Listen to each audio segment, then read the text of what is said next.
Hi guys, Assalamualaikum. I am so crazy about Sunburst decor, so this time I'm wasting no time even though it takes almost a week to finish it.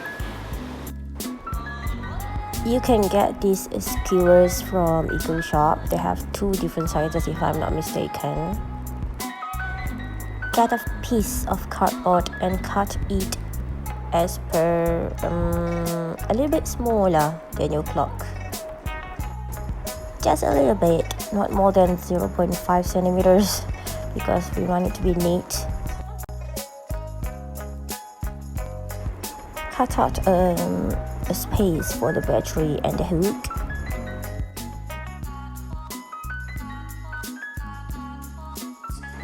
I was so caught up, guys, sorry, while I'm doing this pattern I'm not recording it and I don't know where my kids are. I think they're playing upstairs.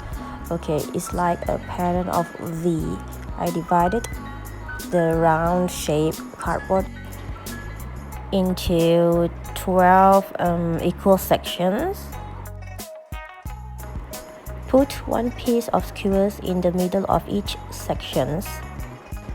Then stick two pieces of skewers on the right one and on the left one piece and put it a little bit higher. Keep on repeating this step until the whole circle is full. When it's full, you can spray paint on it. I'm using the spray paint from Mr. DIY, the bright chrome color. You can use whatever color that you want to. Then now it's set. You can hang it on the wall. I'm sorry guys that the instructions is not so clear and the picture is not complete. Okay, I promise I make it up to you, okay? Thank you for watching. I see you at my next video. Bye bye.